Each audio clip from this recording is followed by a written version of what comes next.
საღამომშვიდობისა ძვირფასო ტელემაყურებლებო. მე გახლა ვართ ანა მესხი და მოგესალმებით ტელეკომპანია ქართული ტევეს ეკრანიდან.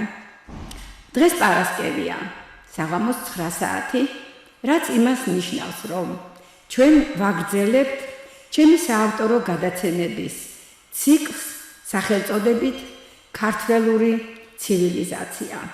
ჩვენ წინა საუბრებში განვიხილეთ ამირანის მამის სხვადასხვა სახელების ეტიმოლოგია. სულკალმახის, ამანის და იამანის. დღევანდელი სახელის განხილვა ეძღვნება იამინს. ეს სახელი ამირანის თქმულებებში არ ფიგურირებს, მაგრამ იგი ნახსენები არის იამანის გვერდით სულხან საბას ლექსიკონში. სულხან საბა შემდეგნაირად განმარტავს აღნიშნულ სახელს. ასურსა და ებრაელსა იამინისა წყლად ჰნებავს თქმარი, ნაცლად ამისა ვითარმეთ პოვა წყაროი უდაბნოისა. ეს ძალიან საინტერესო ფრაზა გახლავთ იმის გამო, რომ აღნიშნული განმარტებით იამინი დაკავშირებული არის ბიბლიასთან. უფრო სწორად კი ესავის შთამომავლობის გენეალოგიასთან. რატომ? იმიტომ რომ ესავის ერთ-ერთი შთამომავლის ვაჟმა ყანამ უდაბნოში მამამისის ძირების წყემსვის დროს აღმოაჩინა თერმული წყალი უდაბნოში. სწორედ აი ამ უდაბნოს წყალზე არის საუბარი, როდესაც სულხან საბა ამბობს, რომ ეს იამინის წყალიაო. ალბათ სახელი იამინი არ უნდა შეგვეტანა, ან უფრო სწორად შეგვეწინააღმდეგებიან ზოგიერთნი და გვეტყვიან, რომ ვინაიდან ამირანის მამის სახელებს ვიხილავთ, იამინი, რომელიც თქმულებებში არ შედის, არ უნდა განვიხილოთ. მაგრამ საქმე იმაში გახლავთ, რომ ფონეტიკური მსგავსება იმდენად დიდია და ამავე დროს თვითონ აღნიშნული სახელების იამანისა და იამინის რეფერენტები იმდენად იგივეა, რომ აღნიშნული სახელის განხილვის გარეშე დატოვება მე პირადად უმართებულად მიმაჩნია. აქ რა თქმა უნდა მთელი რიგი სიძნელეებიც არის, იმიტომ რომ ამირანის მამის სახელების განხილვაში ბიბლიის სფეროდან შემოდის გარკვეული კონცეფტი და შემდეგ რა თქმა უნდა ის კონცეფტიც უნდა იყოს მთლიანად განხილული და თანახავია თუ როგორ უკავშირდება იამინის წყალი იამანის წყალს. რა აქვთ მათ საერთო, გარდა იმისა, რომ ისინი ჰიდრონიმებს წარმოადგენენ და ამავე დროს ფონეტიკურად მსგავსნი არიან. როგორ უნდა მოვიქცეთ, როგორ უნდა დავიწყოთ სახელის იამინის განხილვა.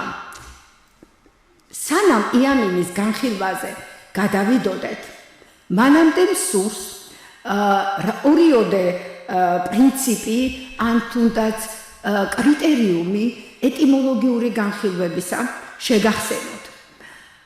ჩვენ ვთქვით, რომ და არაერთხელ სხვათა შორის გავიმეორეთ, რომ როდესაც ვეძებთ საკუთარი სახელის არქეტიპს, ანუ მის საწყის ფორმას, ამისათვის აუცილებელია მივიდეთ და ვნახოთ ზოგადი არსებითი სახელების, უფრო სწორედ საზოგადო არსებითი სახელების, ანუ საზოგადო ლექსიკის ერთეულები.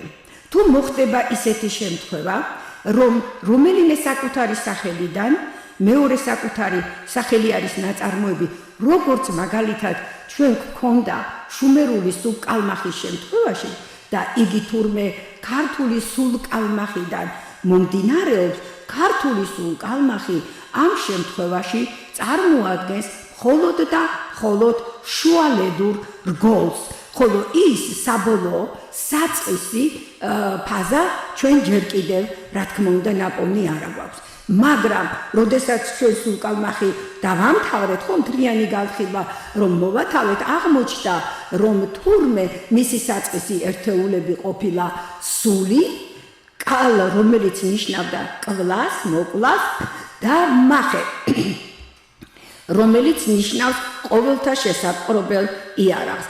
აი ეს უკვე რა თქმა უნდა წარმოადგენს იმ არქეტიპულ ერთეულებს, რომლებმაც სულკალმახის სახელი შეადგინა. აქედან გამომდინარე, როდესაც ჩვენ ვსაუბრობთ იამინზე, ზუსტად ასევე უნდა მოვიქცეთ.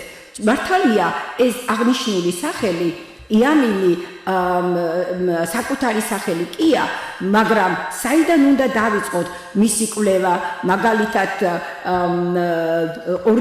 ბიბლიის ორიგინალური წყაროებიდან თუ ბერძნული წყაროებიდან თუ საიდან, ეს ჯერ კიდევ თუ შეიძლება ასე ითქვას, ჩემი განხილვის გარეთ რჩება ელემენტარული მიზეზის გამო და ეს მიზეზი გახლავთ ის, რომ ამირანის მამის სახელები იამანის ჩათვლით, რომელიც შესასწავლით ჩვენი სახელის ახლო, ძალიან ახლო ანალოგი გახლავთ, მეუბნება და მკარნახობს, რომ იამინიც აუცილებლად უნდა იყოს განხილული, სწორედაც რომ ქართველური სივრცის ფარგლებში.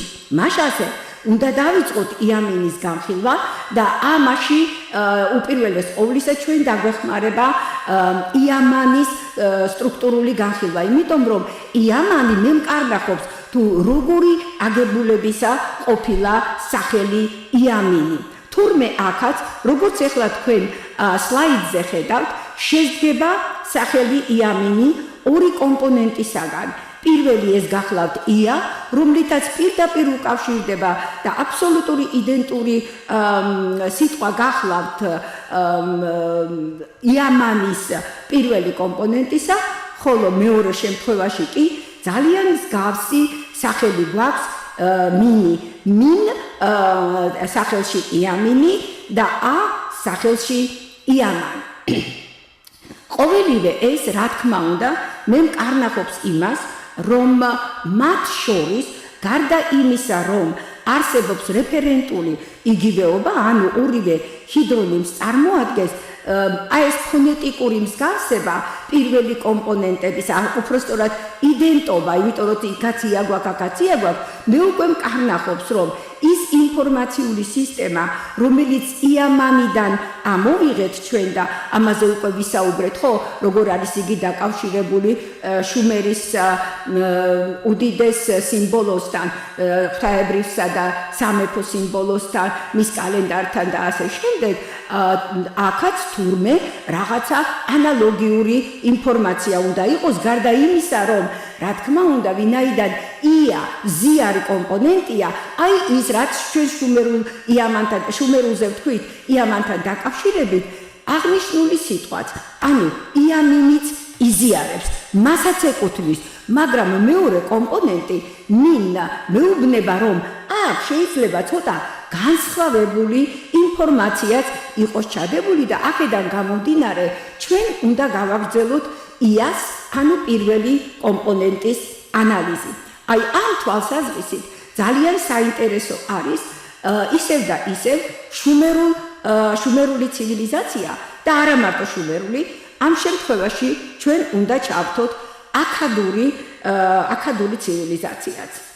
აქადურში ჩვენ გვაქვს სახელი ია. თუმცა ასირიოლოგიაში მას ხანდახან ეძახიან ხოლმე აგრეთვე ეას, ანუ ია და ია ერთი და იგივე ღვთაების სახელებია.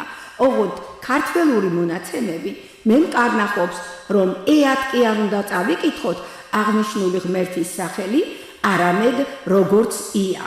შეგახსენებთ, რომ ქართველური ენები წარმოადგენს შუმერული ენის კვლევისათვის ეგრეთ წოდებულ შესადარებელ სტანდარტს. ანუ ქართველური ენები მე კარნახობენ, რომელი სიტყვა არის სწორად წაკითხული, რომელი არასწორად და მოდიფიცირებაა საჭირო, ან და რომელი თლიანად უნდა განსხვავებული ფორმით იქნეს წაკითხული. აქედან გამომდინარე, რა თქმა უნდა, ჩვენ შეგვიძლია სავსებით დაზუსტებით ვთქვათ, რომ აი იმ ღმერთის სახელი და ეხლავე ავხსნი თუ ვინ არის ეს ღმერთი, უნდა ყოფილიყო ნამდვილად ია.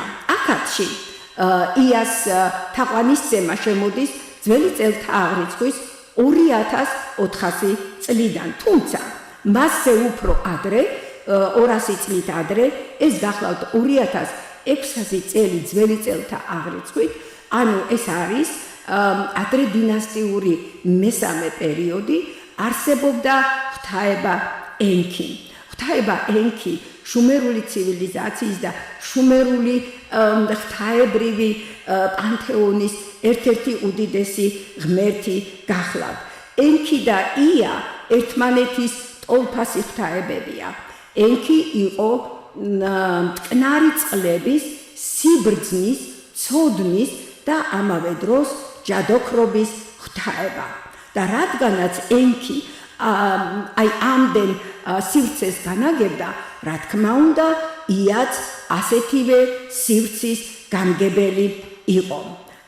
ენქი ხშირად არის ხოლმე ბარელიეფებზე, ცილინდრებზე და ასე შემდეგ აღბეჭდილი. მას გამოსახავენ ხოლმე როგორც წვეროსანი მამაკაცი, საკმაოდ გრძელი კაბით და ძალიან ხშირად იგი არის ხოლმე წყლის სტიქიაში გამოსახული. წყლის სტიქიასთან კავშირი ენქისა არ არის უბრალოდ დამთხვევა, ვინაიდან როგორც უკვე ვთქვით, იგი მტკნარი წყლების ღვთაება გახლავთ და რა თქმა უნდა, მისი ტაძარიც, ასე ვთქვათ, მითოლოგიურ კონტექსტში, ხო, მისი ტაძარიც არსებობდა, უпростоრად მდებარეობდა წყალში, მტკნარი წყლების სიღრმეში. შუმერულად მტკნარი წყლების აი ამ სიღრმეს ეწოდება აბზუ, მაგრამ მას აქვს აგრეთვე მეორე სახელი და ეს სახელი გახლავთ ენგური. ახლა მე მინდა გაჩვენოთ თქვენს სქემა სლაიდზე, რომელშიც თავმოყრილი არის აი თუ შეიძლება ასე ითქვას, შემოკლებულად ცხრილში მოცემული ის განხილვა, რომელსაც მე ახლა შემოგთავაზებთ. მაშასე ჩვენ გვაქვს ღვთაება ია და ღვთაება ენქი, რომლის ტაძარიც არის აბზუში, ანუ იგივე ენგურში. რაც შეეხება ენგურს, რა თქმა უნდა, ეგრევე ქართველებს ჩვენ გაგვახსენდება, ხო, ჩვენი დასავლეთ საქართველოს მდინარე ენგური. ეს იმდენად ზედაპირზე დევს მსგავსება შუმერულ ენგურსა და ქართულ ენგურს შორის, რომ ამისი ელემენტარულად არ დანახვა შეუძლებელია. მეცაც მოგახსენებთ, სწორედ იმის გამო, რომ ისინი იდენტური სიტყვები არიან, ასირიოლოგებს მიაჩნიათ, რომ აქ რაღაც შეცდომა უნდა იყოს, ვინაიდან მათ ვერ წარმოუდგენიათ, რომ ამდენი ხნის მანძილზე სიტყვა არ შეცვლილიყო. ასეთი რამეები კი ნამდვილად ხდება და ჩვენი საავტორო გადაცემის სივრცეში ნახავთ, რომ არა მხოლოდ ენგური, არამედ მრავალი სხვა სიტყვაც და სხვა სახელიც აბსოლუტურად იდენტურია ხოლმე ქართველურისა. მაშასე ჩვენ მივიღეთ სახელი ენგური და ახლა ვნახოთ თუ რისგან შედგება, ანუ რა არის მდინარის სახელის ეტიმოლოგია, რა არის მისი არქეტიპი. სანამ არქეტიპზე გადავალ, რა თქმა უნდა, ჩვენ უნდა ვახსენოთ ენგურის უცილობელი კავშირი აი იამინ წყალთან, ხო, რომელიც ბიბლიის მიხედვით შემოდის ჩვენს განხილვაში და აგრეთვე იამანის წყალთან, რომელიც ამირანის თქმულებებში არის ხოლმე ხშირად ნახსენები და რომლის ნაპირზეც ამირანის მამამ ხარის ტყავში გახვეული თავისი ვაჟი დატოვა. მაშასე ჩვენ გვაქვს ენგური. ენგური გახლავთ ორი სიტყვის შეერთება. ხზული სახელია, რაც იმას ნიშნავს, რომ ჩვენ სტრუქტურულად მის შემადგენელ ნაწილებში უნდა ჩავიდეთ. ეს ჩემი აზრით არის ქართულ მეგრული ჰიბრიდი და ასეთი შემთხვევები ძალიან ბევრი გვაქვს. შეიძლება იყოს სვანურ-ქართული ჰიბრიდი, შეიძლება იყოს მეგრულ-სვანური და ასე შემდეგ და რამდენიმე მაგალითს ჩვენ დღეს დღევანდელ საუბარშიც ასევე განვიხილავთ. მაშინ ენგური შედგება ორი ქართული ძირითადი ძირისაგან, სიტყვისაგან. პირველი ეს გახლავთ მეგრული გური, რაც ყველასათვის კარგად ცნობილია, რომ ნიშნავს გულს და რახან ნიშნავს გულს, ეს იმას ნიშნავს, რომ ჩვენ ამ შემთხვევაში საუბარი გვაქვს რაღაც ცენტრალურ, ყველაზე მნიშვნელოვან კომპონენტზე, ხოლო მეორე კომპონენტი კი არის ენა. აი ეს ენა შუმერულად ღვთაებას ნიშნავს, მაგრამ ჩვენ ვიცით, რომ შუმერულში ბოლო ხმოვანი ან თანხმოვანი, როგორც წესი, ვარდებოდა ხოლმე. ასევე ხმოვნის ამოვარდნა, ან და ბოლო თანხმოვნის ამოვარდნა ხდება ხოლმე თხზვის დროსაც. ანუ, როდესაც აღნიშნული ორი სიტყვა შეერთდა, რომელიღაცა ხმოვანი ამოვარდა, ეს ხმოვანი გახლავთ ხმოვანი ა. ანუ შეერთება გვაქვს ჩვენ ენა გური.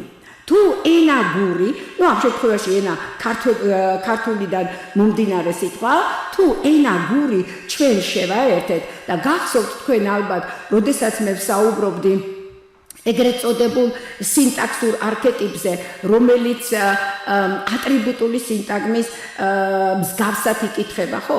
აქაც იგივე გვაქვს ენ ფაქტობრივად განსაზღვრავს გურს, ანუ ცენტრს, აი იმ ძირითად ძარს თუ როგორ ვთქვა თავს.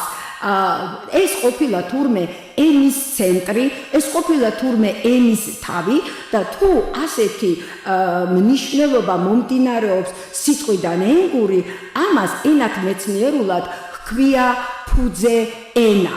ახლა, როდესაც ფუძე ენაზე გავდივართ ჩვენ, ელემენტარული ჩვენი და ყველასთვის ძალიან კარგად ცნობილი მდინარის სახელის მეშვეობით შეუძლებელია, იცით რა, შეუძლებელია ეს არასწორი იყოს, იმდენად, რამდენადაც მიღებული დასკვნის სისწორე დასტურდება როგორც ბიბლიურ მონაცემებში, ასევე შუმერულ მითოლოგიაში. ბიბლიურში დაბადების თვარცდები მე-11 თავის პირველ სტროფში პირდაპირ არის ნათქვამი, რომ მთელი ქვეყანა ერთ პირი იყოვო, ანუ ერთ ენაზე საუბრობდაო. ზუსტად ასეთივე ინფორმაცია მოდის შუმერული მითიდან, რომელსაც ქვია ენმერქარი და არატას მთავარი. აი ამ მითში არის ნათქვამი, რომ ჩამოთვლილია რამოდენიმე ქვეყანა და შემდეგ უკვე საუბარია იმაზე, რომ მთელი აი ეს ქვეყანა საუბრობდა ერთ ენაზე. ანუ ერთ ენაზე ადიდებდა ენლილსო, ღვთაება ენლილსო. აქედან გამომდინარე, ჩვენს მიერ ენათმეცნიერულ დონეზე მიღებული პასუხი თუ რას წარმოადგენს მდინარე ენგურის სახელის არქეტიპი, მივიღეთ ის, რომ იგი შედგება ენაფუძის დასახელებისაგან, ანუ ენას მიმატებული სახელი გური. რამდენად მართალია ეს? რა თქმა უნდა, ეს კითხვა ყოველთვის არსებობს და მინდა მოგახსენოთ, რომ ქართველური ენები ყოველთვის გვიდასტურებს ხოლმე რამდენიმეჯერ, როდესაც სწორი დასკვნა არის გაკეთებული. და აი ამ პატარა სქემაშიც კი მოცემული არის კიდევ ერთი დამადასტურებელი ფაქტორი. ეს ფაქტორი გახლავთ ღვთაება ენქი. აღნიშნული სახელის შემადგენელი კომპონენტები მე განხილული მაქვს ჩემს ნაშრომებში. ენ მაგალითად, ანუ ეს ღვთაების სახელი, ხო? შუმერულად განხილული მაქვს გრაკლიანი გორის წარწერის მისტერიაში, ხოლო მეორე კი ანუ ქის ქართველური წარმომავლობა შუმერული ქისა, რა თქმა უნდა მეგრული ქიდან განხილული მაქვს ინგლისურ ენაზე დაწერილ ნაშრომში მესხების დაუწერელი ისტორია. აქედან გამომდინარე პირველი წიგნის სამწუხაროდ გამოცემა ჯანმრთელობის მდგომარეობის გამო ვერ მოვახერხე, მაგრამ იმას, რასაც მე თქვენ ახლა გეუბნებით, 100-ჯერ და 1000-ჯერ არის ხელში და ტვინში გატარებული. ანუ იმას ვერ გაკადრებთ და ვერ მოგაწვით ისეთ ინფორმაციას, რომელშიც აბსოლუტურად დარწმუნებული არ ვარ. აქედან გამომდინარე, აი ეს ენქი დასახელება ზუსტად მეუბნება, რომ აქაც მაქვს მე პირველი კომპონენტი ენა, რომ აღვადგინოთ ხო საწყისი ძირი, ხოლო მეორე კი ეს გახლავთ კი, ანუ აქაც მაქვს მე მეგრული და ქართული, თუ შეიძლება ასე ითქვას, ჰიბრიდი. აქედან გამომდინარე, ისევ და ისევ აი იმ ატრიბუტული კონსტრუქციისა თუ სინტაქსური არქეტიპის საფუძველზე ჩვენ შეგვიძლია ვთქვათ, რომ ენქი უბრალოდ ინფორმაცია, რომელსაც ენქი მთავაზობს, ეს არის ენა და მიწა. რატომ უნდა იყოს ენა და მიწა? აქ უბრალოდ უნდა იყოს, უბრალოდ ჩვენ უნდა აღვადგინოთ იქ როგორც დედამიწისეული ენა. მაგრამ როგორც კი ვიტყვით, რომ ეს მიწის ენა ან და დედამიწისეული ენა, რა თქმა უნდა თავისთავად მოითხოვს დიქოტომიას. დიქოტომია კი ეს გახლავთ აი რომელიღაცა საწინააღმდეგო ერთეული, რომელიც აუცილებლად უნდა დაუპირისპირდეს დედამიწისეულ ენას. ეს რა თქმა უნდა არის ან ზეციური ენა თუ გნებავთ, ან და ღვთაებრივი ენა, მაგრამ აი ამ მოდით ასე ვიტყვი დებულებაზე შევჩერდები, მეც აღარ გავაგრძელებ მიუხედავად იმისა, რომ ამ საკითხებზე საკმაოდ ბევრი მაქვს ნაშრომი, მაგრამ ჯერჯერობით გამოქვეყნებული არ მაქვს იმის გამო, რომ ჩემი აზრით იგი ჯერ კიდევ მოითხოვს დამატებით კვლევა ძიებას. მაშესადამე ჩვენ მივიღეთ, რომ აი ამ იამინისგან პირველი კომპონენტის იას მეშვეობით ჩვენ გავედით ენქიზე, გავედით მის ტაძარზე ენგურზე, გავედით მერე ქართულ მდინარე ენგურზე და საერთოდ გავედით ერთ-ერთ ყველაზე პრობლემატურ საკითხზე მსოფლიო ენათ მეცნიერებაში და ეს გახლავთ ფუძე ენის პრობლემა და ამ ფუძე ენის პრობლემას ჩვენი მასალა როგორც ხედავთ პასუხობს სრულიად დადებითად. მაშასე ახლა გადავიდეთ იმაზე თუ რას წარმოადგენს მეორე კომპონენტი მინ. მეორე კომპონენტი მინ ისევე როგორც მან იამანში არის ნაცვალ სახელი. მაგრამ ეს ნაცვალ სახელი არის კითხვითი ტიპის ნაცვალ სახელი და ნიშნავს ვინ. მეგრულ-ჭანური ნაცვალ სახელი გახლავთ მინ, ქართლურში იგი ასე ვთქვათ უფრო დიალექტური ფორმით არის, თუმცა ანალოგიური მინ ფორმით არის შემორჩენილი. თითქოს აქ ყველაფერი ნათელია და თითქოს აღარც არაფერი არ არის გასარკვევი, იმიტომ რომ ჩვენ უკვე მანზე ვილაპარაკეთ, მაგრამ გავიხსენოთ, რომ მან უпростоრად და ამან დაკავშირებული იყო ეგვიპტურთან. ძალიან საინტერესო იყო მერე გვედახა, აბა არის თუ არა მინ ნაცვალსახელის მატარებელი რომელიმე ღვთაება ეგვიპტურში? აღმოჩნდა რომ არის და მას ზუსტად ასევე ჰქვია ღვთაება მინ, ძალიან ძველი ღვთაება გახლავთ. ეს არის ნაყოფიერების თუ შეიძლება ასე ითქვას ნომერი პირველი ღვთაება. იგი გამოხატული არის, ხშირად ნახავთ ინტერნეტში რომ აკრიფოთ მაგალითად მინ ძალიან ბევრ ნახატსაც მოგცემთ, ბარელიეფსაც მოგცემთ და ასე შემდეგ. აღნიშნული ღვთაება მეოთხე 1000 წლეულიდან იღებს სათავეს ზემო ეგვიპტიდან. იგი ხშირად იყო ხოლმე ასოცირებული ჰორუსთან მოგეხსენებათ რომ ჰორუსი ეს არის მიმინოს თავიანი ღვთაება ძალიან დიდი ღვთაება გახლდათ ისიც მაგრამ საქმე იმაშია რომ ხან შევარდენს ადარებენ მას ხან მიმინოს ადარებენ ხოლმე მაგრამ აღმოჩნდა რომ ესეც ჩემს ერთ-ერთ ნაშრომში უკვე გამოქვეყნებულია რომ იგი სინამდვილეში მომდინარეობს ქართული სიტყვიდან ძერა მაგრამ ეს სხვა თემაა და მე ახლა ამაზე არ ვისაუბრებ თავარი არის ის რომ აი ამ ღვთაება ჰორუსს თურმე ძალიან დიდი კავშირი ჰქონდა ნაყოფიერების ღვთაება მინთან და ამის გამო მინს ხშირად ეძახდნენ მინ ჰორუსს. როგორი სახით არის წარმოდგენილი აღნიშნული ღვთაება?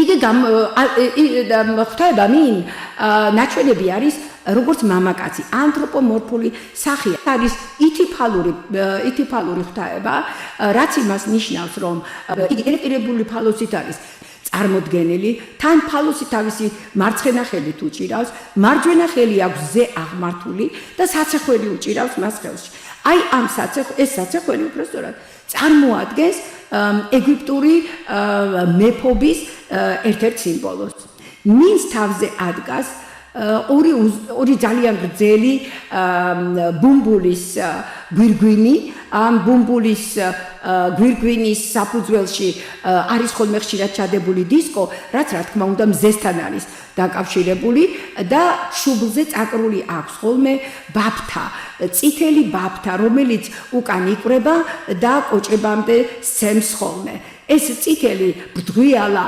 ბაფთა ხშირად ეგვიპტოლოგებს მიაჩნიათ სექსუალური პოტენციის მაჩვენებლად და მინს სწორედ ამას შესთხოვდნენ ხო რომ ჰქონოდათ რომ ყოფილიყვნენ ნაყოფიერები ყოფილიყვნენ შვილი ანუ ჰქონოდათ შვილიერება თუ შეიძლება ასე ითქვას და ამისათვის მინს დღესასწაულებსაც უწყობდნენ ხოლმე ამ დღესასწაულების დროს მინის ქანდაკება გამოჰქონდათ ხოლმე ტაძრიდან და მას მიაცილებდნენ თუ შეიძლება ასე ითქვას ქურუმები და მოცეკვავეები თუმცა მთელი პროცესის მანძილზე ორივე მხარეს რა თქმა უნდა მახვეწრები და თაყვანისმცემლები იდგნენ ხოლმე რომლებსაც ხელში შესაწირავი ეჭირათ საკვები ეჭირათ ყვავილები ეჭირათ და ასე შემდეგ და მიაცილებდნენ იმ მინდვრამდე რომელ მინდვრში შემდეგ ამ ტაძარს უკაცრავად ამ ქანდაკებას დადგავდნენ ხოლმე და იქ იმართებოდა უკვე დღესასწაულით განსაზღვრული სხვადასხვა სანახაობები. აი ამ მინს ყველა იმ მახასიათებელთან ერთად რომელზეც მე უკვე ვისაუბრე ერთი ძალიან საინტერესო მახასიათებელიც ჰქონდა და აქ თუ შეიძლება ასე ითქვას პატარა ინტრიგას ჩამოვაგდებ ვინაიდან ერთ-ერთ ჩემს მეგობარს ძალიან სერიოზული ნაშრომი აქვს გაკეთებული და ერთ-ერთ ამ ნაშრომის გმირზე საუბარი არის მის შავ ასე ვთქვათ შესახედაობაზე და აი ეს შავის შესახედაობა მინსაც ჰქონდა მინიც იყო შავი მას აი ამ დღეს მას ღებავდნენ ხოლმე შავი მურით ან კიდევ ბითუმენით შავი ბითუმენი და ასე შემდეგ ანუ თავარი მისთვის იყო ასევე შავი ფერის ქონა ანუ ეს მინიც აი იმ უდიდეს ქართველს უკავშირდება რომელზეც ჩემი მეგობარი თუ არ ვცდები სულ რამოდენიმე თვეში გააკეთებს ამ ნაშრომის წარდგინებას ეს ისე ინტრიგისათვის რომ აი ის დიდი პიროვნება რომლის სახელსაც მე რა თქმა უნდა ახლა არ ვახსენებ თურმე დაკავშირებული ყოფილა ამავე ეგვიპტურ ღვთაება მინთან სწორედ აი ამ ფერისა და აი ამ სიშავის საფუძველზე ახლა ვნახოთ თუ რა ერქვა ამ დღესასწაულს მინის დღესასწაულის სახელწოდება გახლდათ ჩემუ ახლა ყველა ქართველისათვის ჩემუს რო გაიგებს იმ წუთშივე მიხვდება რომ ეს ჩემუ კი არა ჩემია ანუ მინ ჩემუ პირდაპირ გეუბნებათ რომ ეს ჩემი დღესასწაულიაო ხო და თუ გავიხსენებთ ჩვენ ნიკომარის ერთ-ერთ დებულებას, რომლის მიხედვითაც ძველ ქართულში სახელობითი ბრუნვის ფორმა, სახელობითი ბრუნვის მარკერი უნდა ყოფილიყო უ და არა ი, მაშინ ცხადი ხდება, რომ აი ეს ჩემო ფორმა, ჩემო დღესასწაულის სახელისა, თურმე ყოფილა პირდაპირ ჩვენი კუთვნილებითი ნაცვალსახელის ფორმა. გარდა ამისა, ერთ-ერთ ქალაქს ერქვა კიდევ ასევე ანალოგიური ნაცვალსახელური სახელი და ეს იყო ჩემის და ჩემო. ახლა აქ მინდა მოგახსენოთ, რომ ეს ვარიანტული სახელები ეგვიპტოლოგებს, რა თქმა უნდა, ესე ზერელეთ არ დაუდიათ, არამედ წარმოადგენს ძალიან ღრმა შესწავლის შედეგს, რომლის დასკვნითი, ასე ვთქვათ, რომლის დასკვნაც ერთ მნიშვნელოვნად არ გვაწვდის აი იმ საწყის ფორმას, ხო? ამიტომ იძლევიან ეგვიპტოლოგები, თუნდაც ნებისმიერი მკვლევარი სიძველეებისა გვთავაზობს ხოლმე ვარიანტებს, რომ გვეუბნება, რომ ჩვენ არ ვიცით, ესე იგი მისი რეალური წარმომავლობა, მაგრამ აი ეს არის ვარიანტები, რომელიც ამ სახელთან დაკავშირებით არის დაფიქსირებული. ანუ თვითონ იმ ქალაქშიც, სადაც ხდებოდა მინის თაყვანისცემა, იმასაც ქვია ჩემის და ჩემო. ალბათ არ შეგეშლებათ და იტყვით, რომ ეს გახლავთ ნათესაობითი ბრუნვის ფორმა, მეორე კი ჩემო გახლავთ წოდებითი ბრუნვის ფორმა და ეხლა უკვე მესმის ჩვენი ქართველოლოგების ძალიან გაბრაზებული კომენტარი იმის შესახებ, რომ ეს საერთოდ რებზე ვლაპარაკობ, რა დროს ბრუნვის კატეგორიებზე საუბარი არის ისეთ ღრმა წარსულში. მაგრამ მე მინდა ერთ რამეს გავუსვა ხაზი. ჩვენ არ ვლაპარაკობთ ქართველური ენების მონაცემებზე, როგორც ჩვეულებრივი ენობრივი ერთეულების ბუნებაზე. ჩვენ საუბრობთ აღნიშნულ სიტყვებზე, როგორც კოდებზე, როგორც ხელოვნურად შექმნილ ენობრივ ერთეულებზე, რომელსაც დასჭირდა უაღრესად დიდი დროც, ენერგიაც, შერჩევაც და გათვლაც, ასევე რომელიღაც გარკვეულ პერიოდამდე, რომ ყოფილიყვნენ დამალულნი. აქედან გამომდინარე, იგივე ჩემო, ანუ ჩემი, ჩემის, ანუ იგივე ჩემის, ანუ ნათესაობითი ბრუნვა და ჩემო, ანუ ჩემო ქალაქო, ხო ვამბობთ, ფაქტობრივად ჩვენ გვესაუბრება ჩვენი ქართული გრამატიკის საფუძველზე. მაგრამ არის კიდევ ერთი საინტერესო ფაქტი, რომელზედაც მე ახლა მინდა თქვენი ყურადღება შევაჩერო და ეს გახლავთ ის მიზანი, რა მიზნითაც კითხვითი ნაცვალსახელი მინ გამოყენებული იყო აღნიშნული ღვთაების სახელად. ამისათვის საკმარისი არის, რომ ჩვენ ერთმანეთის გვერდით დავაყენოთ ჩვენი ქართული მინ, ანუ მეგრულჭანური ვინ, მინ და ეგვიპტური ღვთაების სახელი მინ. გამოგვივა მინ, ანუ ვინ მინი. ვინ მინი, ანუ ვინ არის მინი? აი ეს ორი ნაცვალსახელური ფორმა კატასტროფიულ ინფორმაციას გვაძლევს. ანუ ეს არის ის კითხვა, რომელი კითხვაც ეგვიპტოლოგებს საუკუნეების მანძილზე აწუხებს, ხო?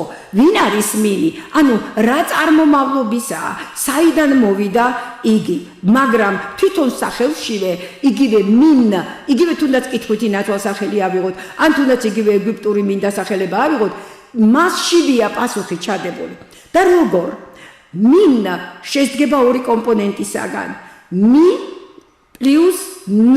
აი ეს ν მოთხრობითი ბრუნვის მარკერი გახლავთ, ხოლო მი გახლავთ სვანური პირველი პირის ნაცვალსახელი. ანუ პირდაპირ გეუბნება მეგრულჭანურ ეგვიპტური კითხვაა დასმული, ვინ არის მინი და თვითონ შიგვე სახელშივე მინ მოცემულია პასუხი მე ვარ მინი. მინ მე ვარ მინი, ანუ ν გვეუბნება აგენზე მიგვითითებს, შემქმნელზე მიგვითითებს, გვეუბნება რომ მე შევქმენი, მე გავაკეთე მინი აქედან გამომდინარე ეგვიპტურ გელაპარაკებად ეგვიპტური ცივილიზაციის ერთ-ერთ წამყვან ღვთაებაზე და ესო ჩემი ნახელავიაო ჩემი შესაქმე არისო გეუბნებათ და ამას კიდევ უფრო აძლიერებს მინ ნათვალსახელის მეორე მნიშვნელობა სვანურში ასევე იგი არის ან ისინი მესამე პირის მრავლობითი რიცხვის მაწარმოებელი მნიშვნელობით და მეორე გახლავთ თვითონ დამოუკიდებლად ანუ ჩვენ დამატებითი ინფორმაცია გვეძლევა იმის შესახებ რომ თურმე ეგვიპტური ღვთაება მინ არის არა მხოლოდ ქართველების შესაქმე არამედ მათ ეს დამოუკიდებლად თვითონ გაუკეთებიათ რამდენად სანდოა აი ის ინფორმაცია რაც მე ხლა თქვენ მოგაწოდეთ გვაქვს თუ არა კიდევ სხვა პარალელები რომელიც ისეთივე ფორმულაზე იქნება აგებული რომელიც მეტყვის მე რა თქმა უნდა რომ ეს რაც შენ გააკეთე მინთან დაკავშირებით შეცდომა არ ყოფილა აი ნახე თურმე სხვაგანაც ანალოგიური ფორმულა მოქმედებს და აქ ჩვენ უნდა გავიხსენოთ მან გახსოვთ იამანიდან ალბათ ხო მანიც ისევე როგორც მინ იყოფა ორ კომპონენტად მას პლუს ν ისევ მარკერია ხო მოთხრობითი ბრუნვის ხოლო პირველი კომპონენტი მა უკვე სვანური კი არა არამედ მეგრულჭანური პირველი პირის ნაცვალსახელია ანუ აქაც გეუბნება რომ მე ვარ ამის შემქმნელიო სხვაგვარად რომ თქვათ ქართველური ენების აი ეს ისეთ უმარტივესი შეიძლება ითქვას უმარტივესი იმ გაგებით რომ ძალიან პაწაწინა სიტყვები არის აღებული აი ამ უმარტივეს ფორმებში ჩადებული არის კოლოსალური ინფორმაცია ეს კოლოსალური ინფორმაცია შეეხება დედამიწისეული ცივილიზაციების დაარსებას, მათ გაფურჩქნას და მათ პროგრესს. თურმე ეს ყველაფერი, თურმე ქართველების გაკეთებული ყოფილა და კიდევ უფრო საინტერესო არის ის, რომ ენებით მათი ფუძე ენაც სწორედ აი ეს დედამიწისეული ენა ყოფილა და მათ ყველაფერი ეს გაუკეთებიათ თვითონ, ანუ დამოუკიდებლად.